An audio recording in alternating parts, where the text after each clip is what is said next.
What's up YouTube? My name's Alex. Welcome to my garage. This is going to be the first episode, but we're going to start building my Yamaha XS1100 here that I just picked up out of a barn up north from some farmer. Real nice guy. Sold me his old bike that he used to ride all the time. He's no longer riding it. He was getting too old, having back problems, so I picked it up for a fair price. And I'm going to turn it into a Brat. So let's take a look at the bike. So here's the bike. This is a 1978 Yamaha XS1100 in full touring mode. As you can see with the big fairings and the bags in the back. So yeah, the bike runs. That's about all it does. The guy I bought it from, like I said, he's an older gentleman, no longer riding. He had some back surgery and knee surgery. So he had just kind of left it sitting in his barn. He would occasionally go out there and start it up, he said. So it does still run, and I checked the inside of the tank, and we're not having, I don't see any visual rust. I'm going to explore that a little more though once I get the tank off the bike. But it looks like, you know, the motor and everything's in good shape. I noticed a few things right away on my preliminary examination, like the boots are cracked on the intake from the carb.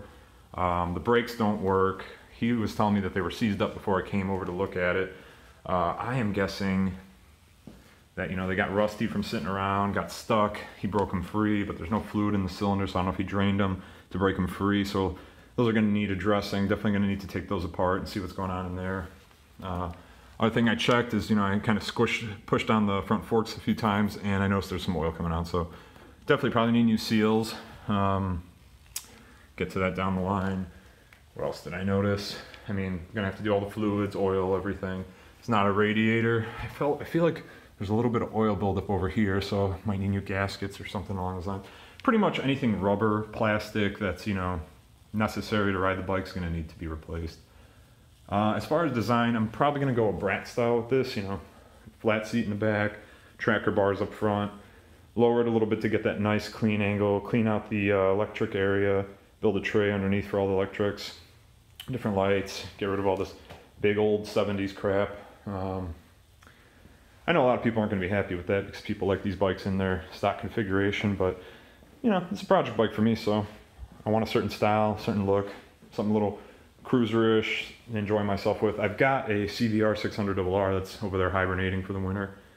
So this is going to be my kind of like all around town, more comfortable bike. But yeah. So today's job is going to be stripping off all this extra shit. I want to get that front fairing off. I have no idea how to do it yet, but I'm going to take a stab at it. I'm going to be filming the whole time, so you guys will get to see it in a time lapse. And I'll bring you in if I ever run into something weird. The rear bags here, those are going to go too. And maybe get the seat off and just kind of take a look at the bike as a stripped down version of itself. So I'm going to just turn the heater on and go into time lapse mode. Enjoy.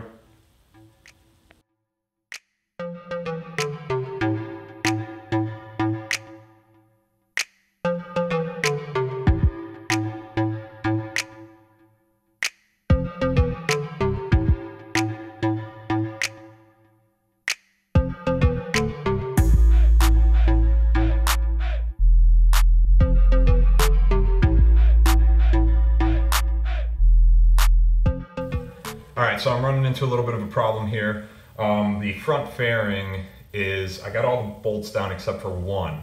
And one of them, I don't know who put this on, if they put it on incorrectly, but it's kind of under the gas tank, and I can't figure out a way to get, I can get to the nut underneath, but not to the top of the bolt. So I think what I have to do is take the tank off. I think when they installed this, they probably had the tank off to put on the fairings, or whoever did at least did it that way, or over the years it's just shifted and moved and gotten stuck under there. I've tried wiggling the fairing to get it out of the way, but nothing's working. Let me show you. Let's take a look. All right, so under here, now it's kind of falling forward, so it's going to be hard to see, but under here there's like a crossbar. Let's see if I can focus in on that.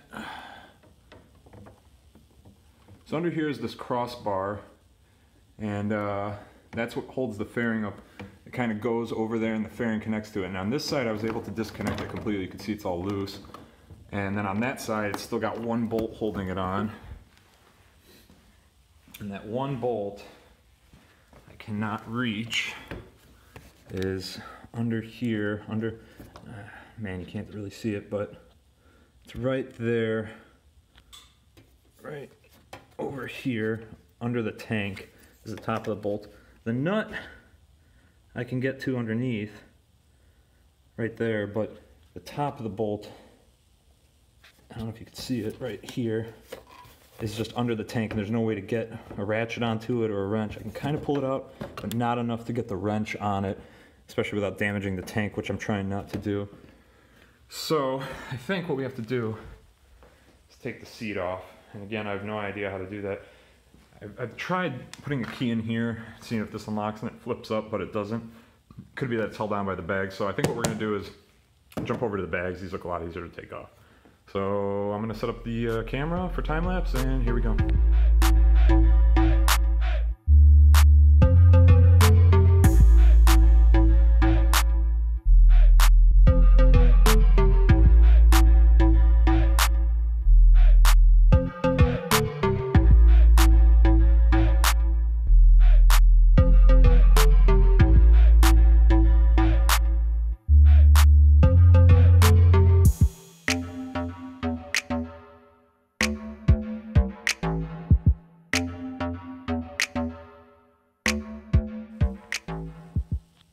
Ta-da!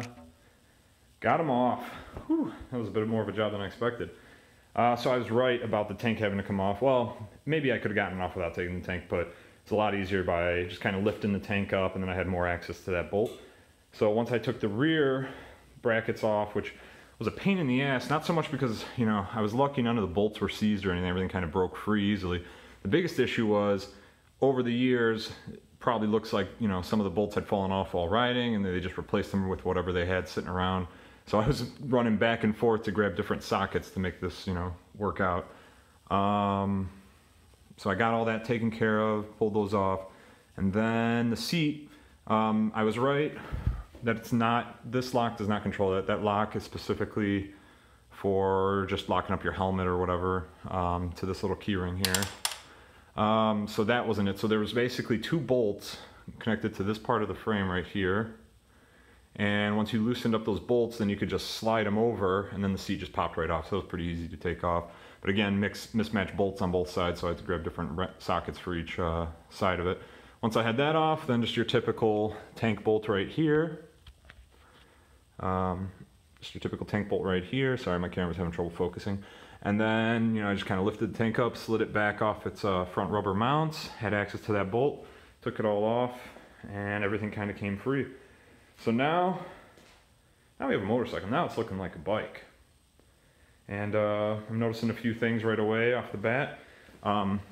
First off, I love that this frame sits nice and straight. It should be very easy to do, like a rear hoop. Once I cut it in the right spot, somewhere over there, and weld the hoop on. But it's sitting a little low. These shocks are probably too low.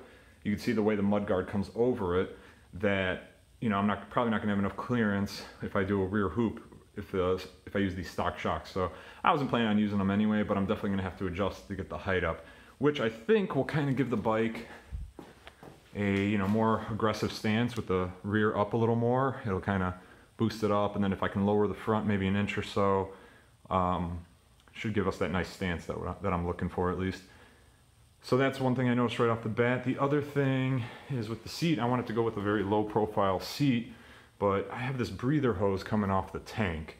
So if I do a low profile seat, well, we're gonna have a little bit of a tricky time there.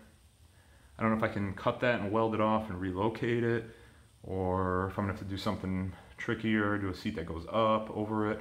I don't know, that's something to think about down the line. So these are just the things I'm noticing right off the bat. Battery looks brand new, so that must have been a new purchase for it. Not going to use it anyway because I'm probably going to go with a small lithium ion down the line once I get to the wiring stage of everything. Definitely noticing, I got those fairings off, and I'm hoping maybe it's just, you know, dirt from over the years, but it feels kind of oily over here. So I don't know if this is leaking oil right here at the seam, but, you know, I mean, I wouldn't mind just putting new gaskets in there anyway, so we'll see when we get to that point. I do plan on pulling the motor completely out of this. I want to strip this bike all the way down, get things powder coated properly. I'm in no rush. I have another bike to ride, so as long as it takes, I'm gonna get this bike done how I want it. So let's look at the front here.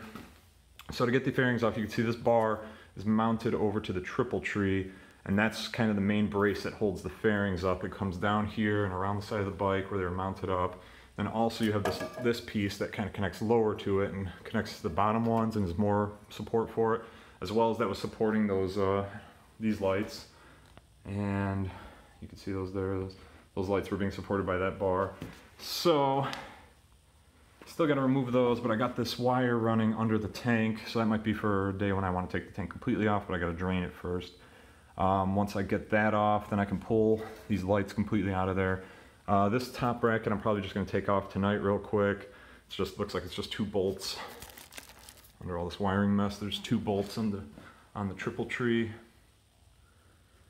So yeah, that should be that. And then go from there. I got to remove these ugly crash bars. Don't plan on crashing, so I'm going to take those off. I don't know, but that's where we're at. So I have a motorcycle now with no headlight and no wind protection. That's what helmet's for. But I'm really excited. Got it off. And now it's just, you know, chopping away at it one bit at a time. So this is my first episode. Hope you guys liked it. If any of you have the front fairings and wondering how to take them off, you can watch this, maybe learn a few things. Shoot me a comment in the comment section below if you have any questions. I'll try and help you out. Other than that, like and subscribe, and thanks for watching. Peace!